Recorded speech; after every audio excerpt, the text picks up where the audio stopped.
In the ongoing evolution of psychotherapy, a wide array of techniques and philosophies has been developed.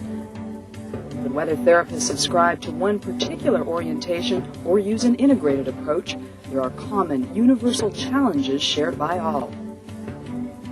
Transference, countertransference, and resistance are issues every clinician must face, along with the growing importance of cultural differences. Today, these are the challenges for the counselor.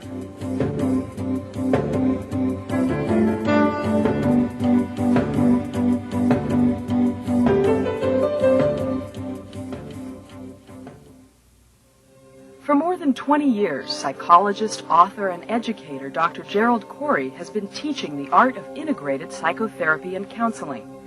In a previous program, Dr. Corey demonstrated his techniques in action in an unrehearsed, simulated 6-month process of therapy with a client named Ruth. In this program, we'll explore the challenges he faced in these sessions and hear from other clinicians as well. 4 major topics will be addressed: resistance, transference, countertransference, and cultural and individual differences.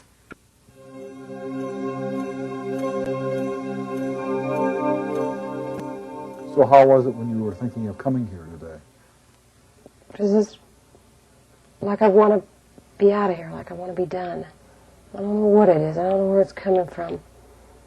I feel confused about it. It feels different to be here right now. Growth and change, even when positive, can involve discomfort. Resistance is a client's conscious or unconscious attempt to maintain the status quo.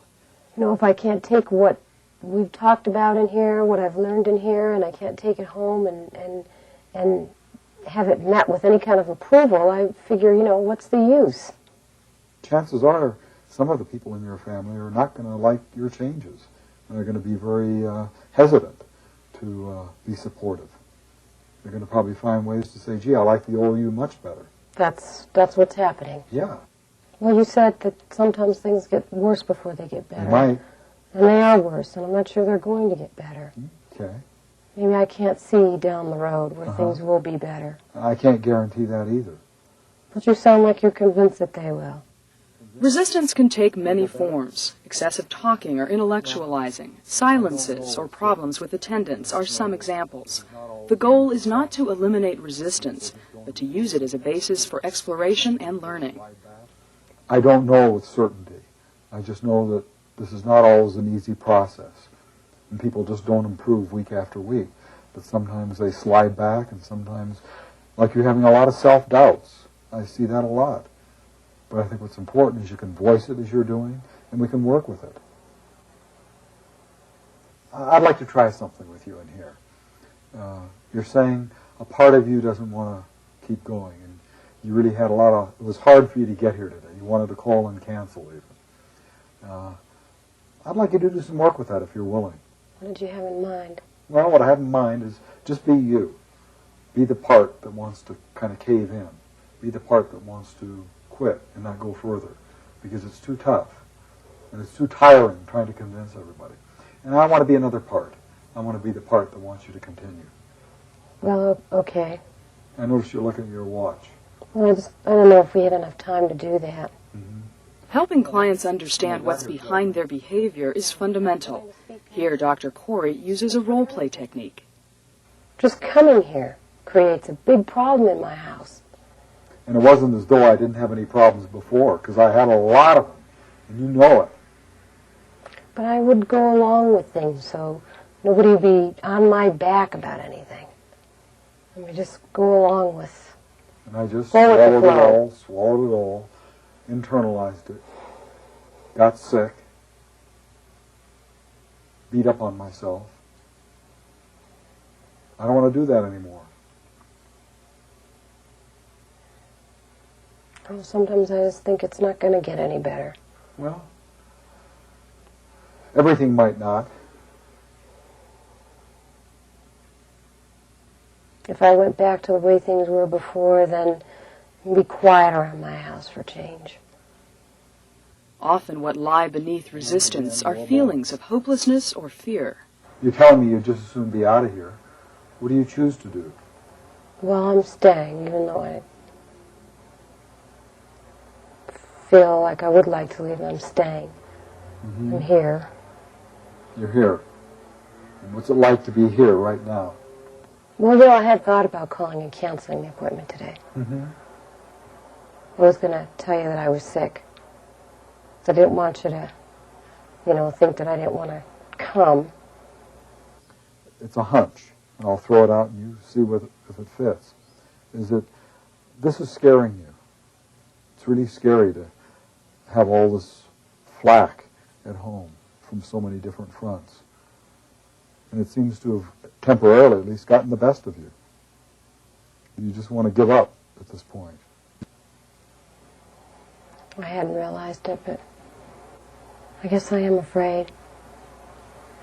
How about you go home and you write about if I were to quit? And then just write about that. Kind of really let yourself, maybe for one day, kind of imagining quitting, stopping, going back as much as possible to the old you. And then maybe another time, when you sit down and write in your journal, here's why I want to go ahead. Write the other side. And maybe do that throughout the week and see where that takes you. Is that something you're willing to commit to? Yeah, I could do that. I'll do that. Therapy sometimes is not a progressive thing where the client just gets better and better, but sometimes clients get stuck, sometimes they go back to an earlier stage, sometimes they wonder if they should go further. It seems like she's really scared in some ways of if I keep going on the way I am, what'll happen then? It's tough enough now. So the homework here is designed to get her to begin to kind of make an existential choice. It won't be easy, so what am I going to do about it? And I attempted that in the session. Like, what do you want to do with your boredom? She says, I'm bored, I'm flat, I don't feel like doing anything, I feel frustrated. Well, she had choices and even what to do with that. So this is sometimes tough for both of us, but I think we've got to hang in there. We can't too quickly say, let's fix it, let's get over this. This may take several sessions. There are a variety of perspectives on resistance. What is agreed upon is that it plays a major role in counseling. In therapy, when people come in, I think they're somewhat frightened and they're somewhat scared. And I think that's the way they ought to be, because they're aware that they're approaching something that is confusing for them. And the anxiety they experience, to me, seems very natural and very much a part of the process. And I think it needs to be respected in people that we work with. And so I feel that resistance kind of has a negative connotation, and I prefer to think of how ready are they to do work. And some clients are ready to work on things in depth, some just want some education, and different people are at different levels of readiness, I think, to really work on their problems. And I think it's crucial to identify early on what are the goals for the treatment, because if you don't do that, then you might be imposing really elaborate long-term goals on the client that they're not ready to work on or wish to work on, and then that's when you have the resistance. Resistance is just part of therapy. It seems to me that that's the crux of having skills as a therapist, is being able to deal, to respond to the different varieties of defensiveness or resistance that people have. And the way that I deal with it is to bring it to the forefront and discuss it openly. My bias toward resistance is to always be very, very respectful of the client. And therapy is for the client. The therapy is not for the therapist to feel as if they have helped the client over some great hurdle in their life. And it must be that the therapist follows the client and what it is the client is interested in having healed.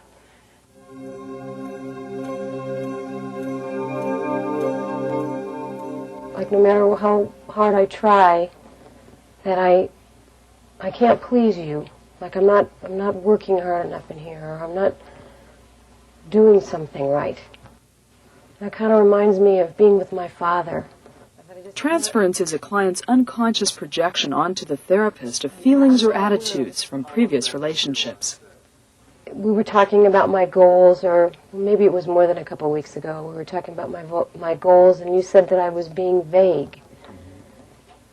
And it's just, I felt like you're critical, like you're not understanding me. You're judging me. I can't please you. I'm never enough. Just like with my dad. You're just like him sometimes. I don't think you understand me. With transference, clients may become emotionally distant or have feelings of attraction, anger, or resentment. As with resistance, some degree of this can be expected. Okay, let me check something. How is it for you to have said all those things to me? Well, I almost pictured my father's face when I was talking to you. Mm-hmm. Say a little bit more about I that. get confused. I don't know if I'm talking about him or if I'm talking about you. And I feel frustrated. It's like I can't get rid of those feelings that I've had when I've been with him, of him being way up there and me being way down here. Mm-hmm. And it feels like that over and over. Even here. Mm-hmm. Even here in therapy. Mm-hmm. And there's this one part of me that says, no, Jerry doesn't really think that way about you. But I keep going back to that. I keep thinking that's what you must think. Mm-hmm. You must want me to be like you. You must be disappointed that I'm taking so long to be doing better. Through exploring these feelings further, it becomes clear that Ruth is projecting unrealistic qualities onto Dr. Corey, a common form of transference. Well, sometimes I feel angry with you when you say, you seem quiet, or you seem like something's going on, almost like I'm transparent and you can see right through me. Like, you know what's going on with me before I know what's going on with me. I don't even know what look I'm giving you, that you have some idea about how I am. And I feel angry about that. Like I would like to know about me before you did. Like I can't cover anything up and you already know. You know before me. You know, it seems, Ruth, like you give me an awful lot of power. I don't think I have X-ray vision, and I don't see things in you that you don't tell me. As you're talking, I'm thinking there's not much room for me to kind of be who I am right now. You're telling me how I'm way up here, and I'm not going to approve of you, and you're never going to be perfect enough with me, and I don't know where to go with that.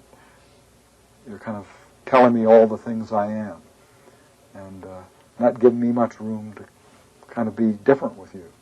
Working with transference helps deepen the therapeutic relationship and gives clients insight into how their past affects current relationships. For counselors, sensitivity to transference is essential. When you work with a variety of populations, you're going to have many different clients transfer feelings onto you from their past, and sometimes they're positive feelings, sometimes they're negative. And I think it is important for the therapist to be aware of the transference and to work with it and help the client work through it as much as the therapeutic process allows, but be aware that it does exist and be sensitive to it. I always pay attention to nonverbal information and to how the client is responding to me, which is their transference in many respects.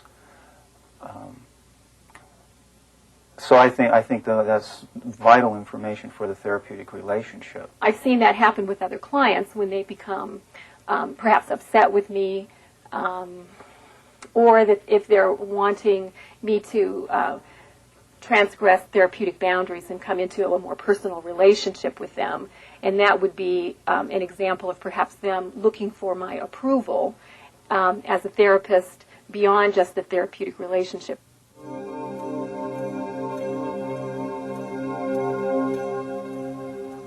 Maybe there is some part of you that you're putting onto me. Maybe some residual with your father I'm getting. But maybe there's another part of it. And that other part might be that sometimes I might not be as patient as I might be. And sometimes I might not acknowledge things you do. Since counselors are human too, their own needs and personal conflicts can surface and affect the therapeutic relationship. This is called countertransference. This is not easy for me to hear all of this. You know, sometimes I feel a little bit blamed. like somehow I'm not doing it right, or maybe I've been too short or judgmental. Countertransference can take many forms. Being overly controlling, judgmental, sympathetic, or feeling attracted to a client are some examples. Here, Dr. Corey's need for success and approval comes out in the session.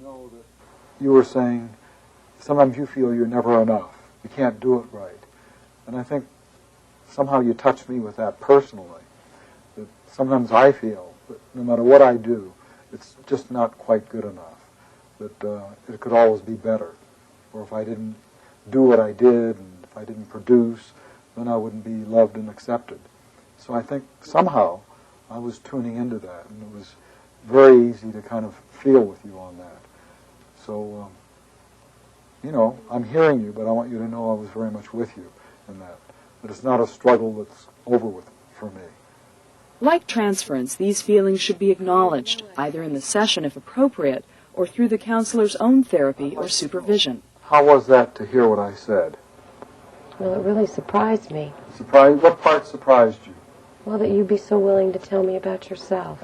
Uh-huh. You'd be so willing to tell me that you struggled and... Well, I try to push myself to talk to you about how you're affecting me in these sessions, really. You're right. I don't talk much about myself outside of the session, what my life is like out there, because this is your hour primarily. But I think you have every right to know how am I affected by sitting on the other chair. Well, it really touched me. It made me feel kind of sad, because that's exactly what I was wanting with John. With the many feelings that can arise in therapy, objectivity can be a challenge. But by working through these feelings, new levels of trust and understanding can be gained. So I want you to know that, you know, I don't always say the right thing.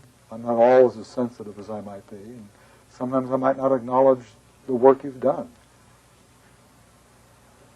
What's happening? I just appreciate that. One of the fears is that you would just tell me all of this was about my father. And you're telling me it's not. Sometimes it's about you, too. Mm-hmm. I've never been able to trust that I could really perceive something, and that it wasn't something... Somebody else would tell me that it was something other than how I sensed it. Mm-hmm. So you're telling me I'm not all wrong. No, I don't think it's wrong and right. You know, and I think it may be mixed up. Maybe there's some father in me, and as I say, maybe there's some part in me that is sometimes impatient.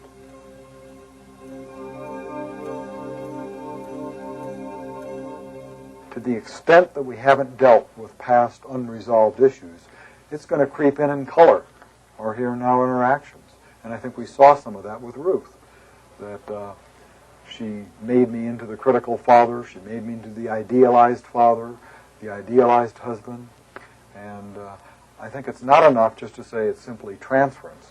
Mixed in there is some real element that she's picking up reactions to me and responding to me in some ways too. The other part of that is countertransference, my own reactions to her that may be a bit extreme. And I think particularly when I'm being told, in this case by Ruth, how I am, that I'm being judgmental and critical and I'm aloof and I'm not doing it right, she gets to me. So by being, I hope, a bit patient in telling her how I was affected by that, I think that's grist for the mill and we can work with it. The other part about my own countertransference would have been on the piece of really kind of being touched by her own struggle about never being quite enough, fearing lack of approval. That's an old historical issue with me. And I don't think I have to be cured, but I definitely think that I need to monitor that and see how that might be playing out in a session. For counselors, understanding countertransference involves understanding oneself. How we deal with our feelings will come across when we work with other people. So if you have not ever had the opportunity to express anger, then if a client expresses any anger, you might find yourself shutting it off and not wanting to hear any of it. The same would be true for other strong feelings like sadness, sexuality, happiness even.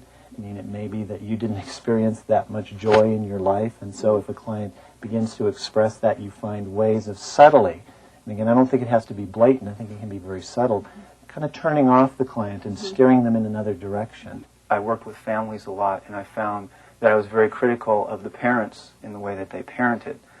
And I learned that that's not very effective in helping them change. So my countertransference really was getting in the way. And to try and rescue the children out of these horrible situations is also not very productive, and that was, again, my own countertransference. I was seeing a woman who had lost her daughter from a car accident. The daughter was riding her bike and got run over by a car, and it was very tragic, and she was coming in for grief work. And I really empathized with the client, and what made it very difficult for me is that the client's daughter was the same age that my daughter was. And after I would complete the session, it would really affect me. And what I found really helped is to have a colleague or a supervisor to share that with and to get my own support, because I felt like I was being effective for the client, but it was bringing up a lot of my own fears and issues. And so I know that getting the support really made a difference in me being able to continue effectively with that client. That's the beauty of countertransference, is that I think it helps us as people to continue growing. And if we're willing to take a look at our feelings in reference to the people that we work with, then we're continually in a state of learning. And I would encourage people to go and get their own therapy, to be involved in their own groups, to talk with supervisors, those kinds of things, because I think that's essential.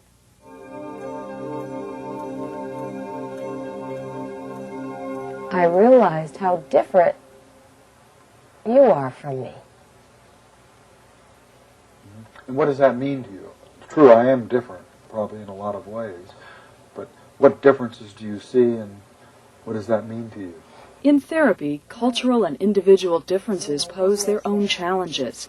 In addition to ethnic and racial differences, there are religious and gender issues and a variety of subcultures that influence a client's thoughts and actions. But I guess it's about, maybe you being a man and maybe you having a different cultural background, and what I imagine that must have been like, maybe very different from mine, and maybe even your religious background. How hard it is for... Yeah. Well, I haven't shared the same experiences as you have. You've had a different life, and I would hope that wouldn't stop me from understanding some of your struggles. I think, at least for me, it's important that I respect the differences. Maybe your being a man therapist changed things here, that if I had had a female therapist, maybe it would have been different in some way. Oh, I don't doubt it. I mean, I think if you'd gone to another male therapist, for example, things would be different. And if you'd gone to a female therapist, things would have been different. I'm not saying better or worse, I'm just saying different. The acknowledgement and understanding of differences is crucial. If ignored, a therapist may misinterpret a client's culturally unique behavior or limit his or her ability to establish therapeutic rapport.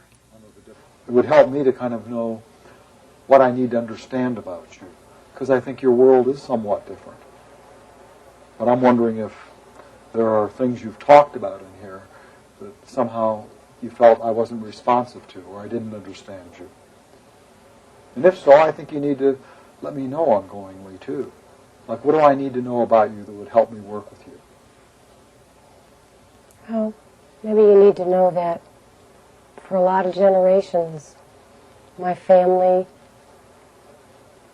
just expected that the women would kind of take care of all the family business, and that's very difficult. Mm-hmm. But it's my responsibility to see that everything runs, that nothing happens unless I make it happen.